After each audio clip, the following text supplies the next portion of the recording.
স্বাগত নিউজ 24 চট্টগ্রাম প্রতিদিনের সংবাদে আপনাদের সাথে আছি আমি জান্নাতুল ফেরদৌস রুবা।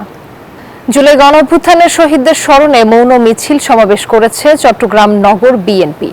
শুক্রবার বিকেলে নাসিমন ভবন দলীয় কার্যালয়ের সামনে সড়কে বিএনপির কেন্দ্রীয় কমিটির সহ সাংগঠনিক সম্পাদক মীর মোহাম্মদ হেলাল উদ্দিনের নেতৃত্বে মৌন মিছিলটি শহরের গুরুত্বপূর্ণ সড়ক প্রদক্ষিণ করে পরে নিউ মার্কেট মোড়ে গিয়ে শেষ হয়।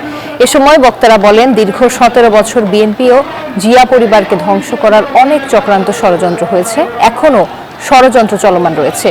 তারেক রহমানের বিরুদ্ধে মিথ্যাচার ও অপপ্রচার করার দুঃসাহস দেখাবেন না। তারেক রহমান আগামীর বাংলাদেশ, তার বিরুদ্ধে কোনো ষড়যন্ত্র অপপ্রচার সহ্য করা হবে না বলেও হুঁশিয়ারি উচ্চারণ করেন বক্তারা।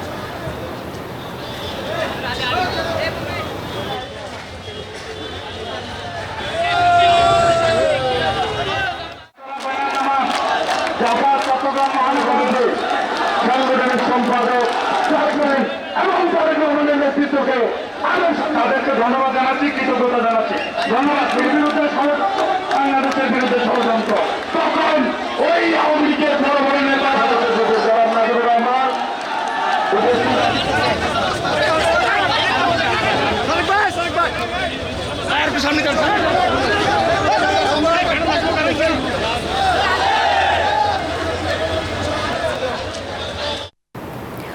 জুলাই আগস্ট গণঅভ্যুত্থান শোক ও বিজয়ের বর্ষপূর্তিতে লক্ষ্মীপুরের শহীদদের স্মরণে সভা চলছে। সেই খবর জানাতে লক্ষ্মীপুর থেকে যুক্ত হচ্ছেন সহকর্মী সাইদুল ইসলাম পাবেল। স্মরণ সভায় বক্তারা কি বলছেন জানাবেন, এখন কি কার্যক্রম চলছে?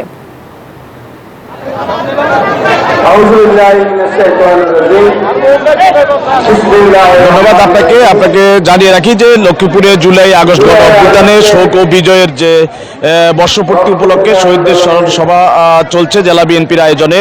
আমি এই মুহূর্তে রয়েছি এখানকার যে মধ্য বাঞ্ছানগর যে এনামদিয়া সরকারি প্রাথমিক বিদ্যালয় মাঠ, এই বিদ্যালয় মাঠে হাজার নেতা কর্মীরা আসলে বিএনপির নেতৃবৃন্দের বক্তব্য শোনার অপেক্ষায় তারা জড়ো হয়েছেন। এখানে শহীদদের স্মরণের জন্যই আসলে জেলা বিএনপির পক্ষ থেকে আয়োজন করা হয়েছে।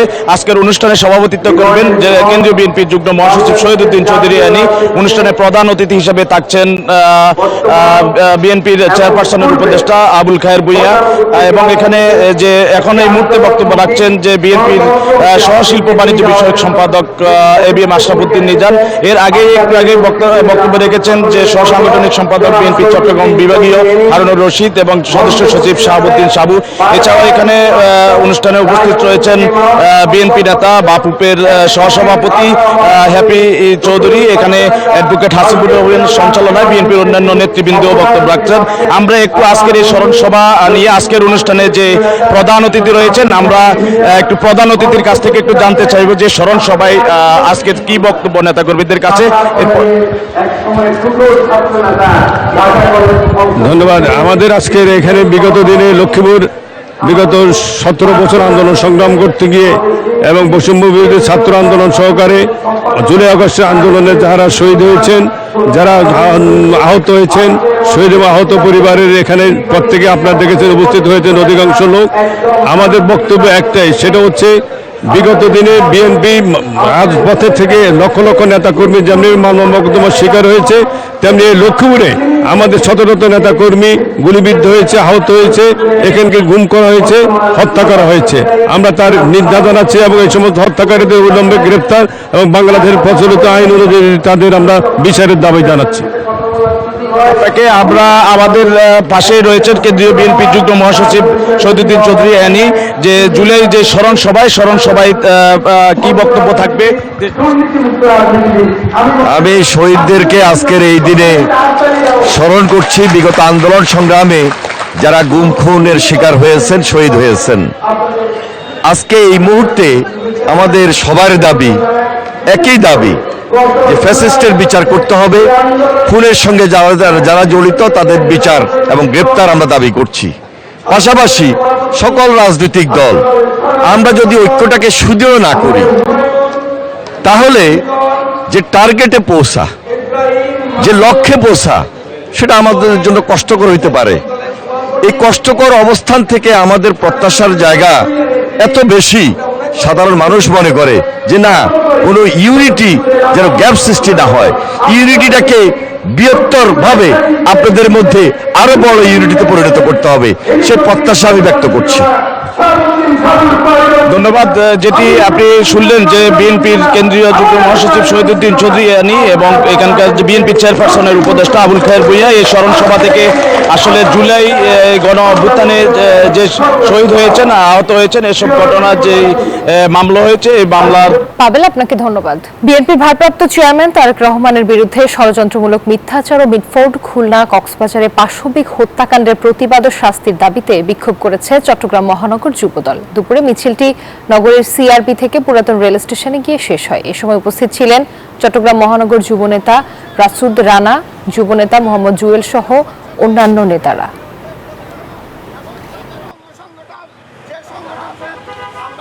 জুলাই অভ্যুত্থান স্মরণে জেলায় জেলায় অনুষ্ঠিত হলো প্রতীকী ম্যারাথন। জুলাই আন্দোলনে যারা ঝাঁপিয়ে পড়েছিলেন বৈষম্যহীন বাংলাদেশ বিনির্মাণের দাবিতে তাদের স্মরণেই এই আয়োজন। এতে অভ্যুত্থানে আহত ও শহীদ পরিবারের সদস্যদের পাশাপাশি সব শ্রেণী পেশার মানুষ অংশ নেন। শুক্রবার চট্টগ্রাম জেলা ক্রীড়া সংস্থায় জড়ো হন তরুণ তরুণী সহ জুলাই গণ অভ্যুত্থানের আহত ও শহীদ পরিবারের সদস্যরা।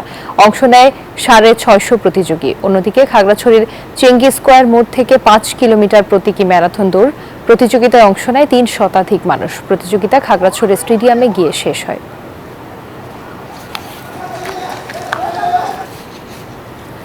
ইলিশে সয়লাব চট্টগ্রাম ফিশারি ঘাট। ছোট থেকে শুরু করে 2.5 থেকে 3 কেজি ওজনেরও ইলিশ রয়েছে বাজারে, তবে সাইজ বুঝে দাম হাঁকছেন বিক্রেতারা। 1000 থেকে শুরু করে 3000 টাকায়ও বিক্রি হচ্ছে 1 কেজি ইলিশ। মৎস্য আড়তদাররা বলছেন বঙ্গোপসাগরে ইলিশের বিচরণ অনেক বাড়লেও সাগর উত্তালের কারণে গভীর সমুদ্রে মাছ আহরণ কম হচ্ছে। চট্টগ্রামের ফিশারি ঘাট পাইকারি আড়তে ইলিশের সমাহার।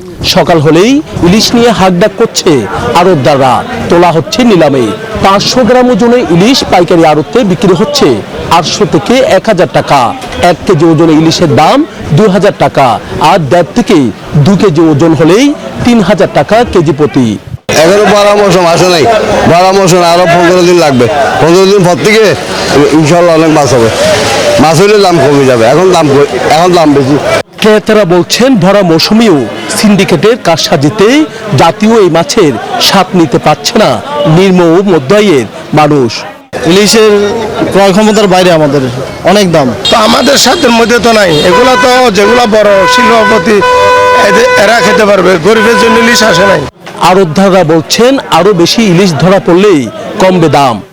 ইলিশ আনতে কম, ইলিশ কম, তুলনামূলক কম আর কি। দেশীয় মাছ খুব কম এবং সাগরের ট্রলারগুলো ফিশিং করতে পারতেছে না। এইদিকে লইট্টা ফাইসা সহ সাগরের নানা রকমের মাছের সরবরাহ বাড়ায় কমেছে দাম। জেলা মৎস্য কর্মকর্তারা বলছেন জেলেরা নিয়ম নীতি মানায় ইলিশের বিচরণ বেড়েছে সাগরে, আহরণও বাড়ছে দিন দিন।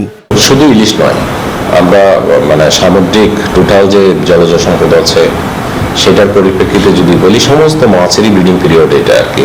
তো এই শুধু ইলিশ তো ধরবে না, সব মাছই যেহেতু ধরবে, সুতরাং টোটাল যোগফল যদি আমরা মাছের হিসাব করি তাহলে গত বছরের তুলনায় এই বছর যেহেতু সময়কাল বৃদ্ধি পাচ্ছে টোটাল উৎপাদন বৃদ্ধি পাবে।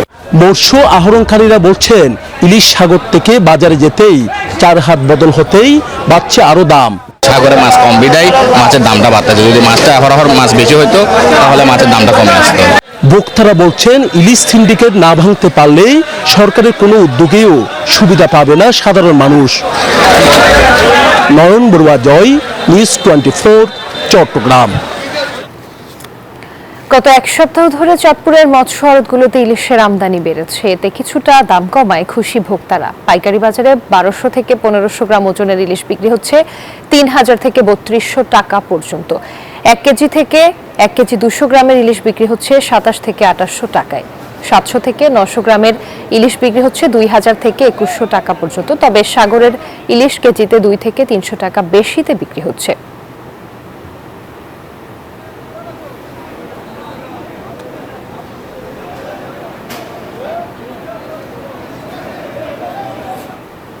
চট্টগ্রাম প্রতিদিনের সংবাদে নিচ্ছে একটি বিরতির সাথে আবারও স্বাগত নিউজ 24 চট্টগ্রাম প্রতিদিনের সংবাদে। বঙ্গোপসাগরের গভীর সমুদ্রে সেন্ট মার্টিন দ্বীপের 180 কিলোমিটার দক্ষিণ পশ্চিমে বাংলাদেশের অর্থনৈতিক জলসীমায় অবৈধভাবে অনুপ্রবেশকারী একটি শ্রীলঙ্কান মাছ ধরার ট্রলার সহ 6 জেলেকে আটক করেছে বাংলাদেশ নৌবাহিনী। গত 16 জুলাই নিয়মিত টহলের সময় ট্রলারটিকে আটক করে 17 জুলাই আটক ট্রলার ও জেলেদেরকে পতেঙ্গা থানা পুলিশের কাছে হস্তান্তর করা হয়। বাংলাদেশের সমুদ্র সীমায় 3টি প্রধান মৎস্য বিচরণ ক্ষেত্র রয়েছে, যা এশিয়ার মূল্যবান টুনা মাছের অন্যতম বিচরণ এলাকা হিসেবে বিশ্বে পরিচিত। দেশের সীমিত সংখ্যক বৈধ ট্রলার সেখানে মাছ আহরণ করলেও পার্শ্ববর্তী দেশের কিছু অসাধু জেলে অবৈধভাবে প্রবেশের চেষ্টা চালায়।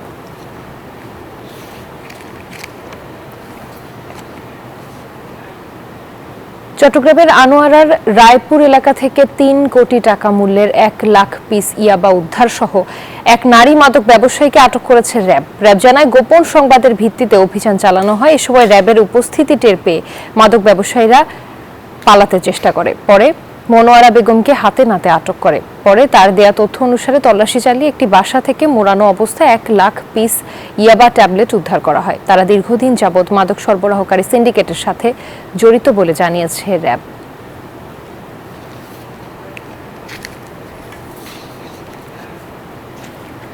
খাগড়াছড়িতে কিশোরী ধর্ষণ ঘটনায় জড়িতদের শাস্তির দাবিতে সাংবাদিক সম্মেলন করেছে ত্রিপুরা সম্প্রদায়ের 6টি সংগঠন। দুপুরে বাংলাদেশ সংসদ কার্যালয়ের সম্মেলন কক্ষে সম্মেলন করেন তারা। বক্তারা বলেন, কিশোরীকে দলবদ্ধ ধর্ষণকে কেন্দ্র করে একটি গোষ্ঠী পরিকল্পিতভাবে সাম্প্রদায়িক ও রাজনৈতিক রূপ দেওয়ার জন্য অপতৎপরতা চালাচ্ছে। এ সময় ভুক্তভোগী কিশোরীর সুচিকিৎসা ও জড়িতদের দ্রুত বিচারের দাবি জানায় তারা। গত 27 জুন খাগড়াছড়ির ভাইবোন ছড়ায় ধর্ষণের শিকার হন ওই কিশোরী। সেনাবাহিনী 6 আসামির মধ্যে 4 জনকে গ্রেফতার করেছে।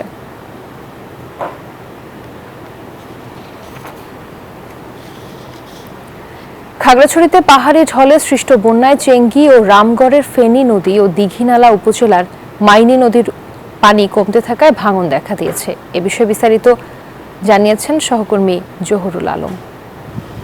খাগড়াছড়িতে সম্প্রতি যে বন্যা হয়েছে, পাহাড়ি ঢলে সৃষ্ট বন্যা, এই বন্যায় চেঙ্গি এবং মাইনী এবং রামগড়ের ফেনী নদীর ভয়াবহ ভাঙন দেখা দিয়েছে। এখানে আমার কাছে একজন ভুক্তভোগী রয়েছে, আমি তার সাথে এখন কথা বলছি। আপনার এখানে কি বাড়িঘর কি আপনার ভেঙে গেছে নদীতে? জি। কখন ভাঙছে? এই যে গত বন্যা, ভয়াবহ বন্যায় আমাদের এই খালপাটা যখন ভেঙে যায় বন্যা পরে, তখন আমাদের বসত বাড়ি পর্যন্ত ভেঙে চলে যায়। কিন্তু আমরা সরকারের কাছ থেকে কোনো সহযোগিতাই পাই নাই। পানি উন্নয়ন বোর্ড এসে কিছু কাজ করতে চেয়েছিল, কিন্তু কাজগুলো ছিল অনিয়মিত। তো এই রিসেন্টলি যে বন্যা হলো, এই বন্যায় উপজেলা থেকে শুনেছি যে এই খিচুড়ি বিতরণ করা হয়েছে, কিন্তু মারমাপাড়া বিশেষ করে পূর্ব দিকে যে কয়েকটা ফ্যামিলি আছে, ওখানে মনে হয় 20 থেকে 30টা পরিবার আছে, এই পরিবারগুলো এই ত্রাণ পর্যন্ত পায়নি। আমরা যেমনটা শুনতে পেয়েছি, আপনার গঞ্জপাড়ায় যে ভুক্তভোগী রয়েছেন উনি আমাদেরকে যেটা জানালেন, এখানে পানি উন্নয়ন বোর্ড কাজ করলেও তাদের কাজ নিয়ে নানা অনিয়মের কথা ওনারা তুলে ধরেছেন। তবে আমাদেরকে পানি উন্নয়ন বোর্ডের যিনি এখানে দায়িত্বে আছেন প্রকৌশলী, তিনি জানিয়েছেন যে এখানে চেঙ্গি এবং মাইনী নদীর জন্য, এখানকার নদী ভাঙন সুরক্ষার জন্য 586 কোটি টাকা বরাদ্দ হয়েছে এবং কোনো কোনো জায়গায় তাদের কাজ চলমান রয়েছে। তবে তাদের এই বর্ষা মৌসুমে কাজ শুরু নিয়েও এলাকাবাসীর মধ্যে একটু চরম অসন্তোষ রয়েছে। সর্বশেষ চেঙ্গি নদীর খাগড়াছড়ির পাড় থেকে মোহাম্মদ জহুরুল আলম, নিউজ 24। কুমিল্লা শহরের টাউন হল মাঠে চলছে জাতীয় বৃক্ষ মেলা। মেলার আরো খবর জানাতে যুক্ত হচ্ছেন আমাদের সহকর্মী এইচ.এম. মহিউদ্দিন। বৃক্ষ মেলায় নতুন কোন কোন প্রজাতির গাছ উঠেছে জানাবেন, মেলাকে কতটা জমে উঠেছে?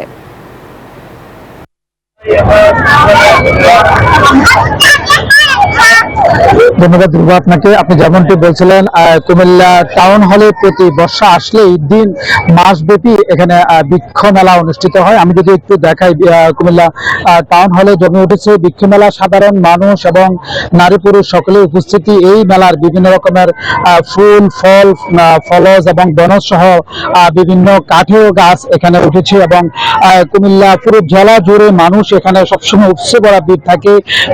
গত জুলাই 10 তারিখে এই মেলাটি মেলাটি উদ্বোধন হয়। প্রতি বর্ষা আসলেই এক বছরের মতো কিন্তু এই মেলা আর চলে।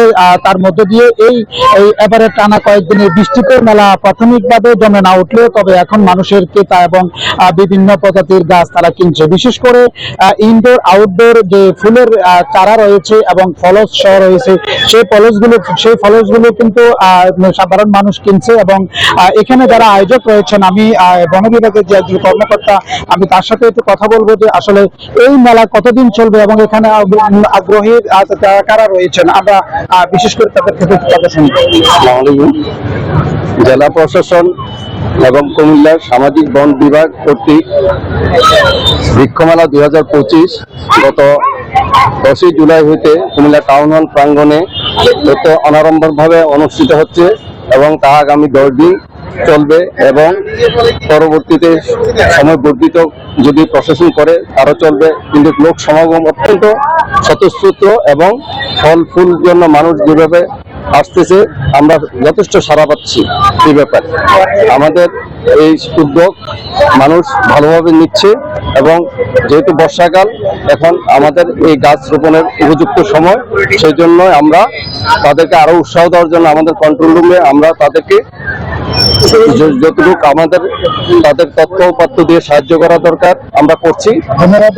যেমনটি বলছিলেন যে আসলে এই মাসব্যাপী বৃক্ষ মেলার কুমিল্লা জেলা প্রশাসন এবং সামাজিক বনবিজ্ঞানে আয়োজন করেছে। তবে মানুষের যেভাবে উপচে পড়া ভিড় দেখা যাচ্ছে, আগামীতে এই সময় বৃদ্ধি করে এই মেলাটিকে আরো দীর্ঘায়িত করার জন্য সকলেই প্রত্যাশা করছেন। তো এই ছিল কুমিল্লা টাউন হল থেকে আমার কাছে সর্বশেষ। চলে যাচ্ছে স্টুডিওতে রুবা। মহিউদ্দিন, আপনাকে ধন্যবাদ। আর এই ছিল নিউজ 24 চট্টগ্রাম প্রতিদিনের সংবাদে। আরো সংবাদ বিশ্লেষণ জানতে ভিজিট করুন news24bt.tv। ধন্যবাদ।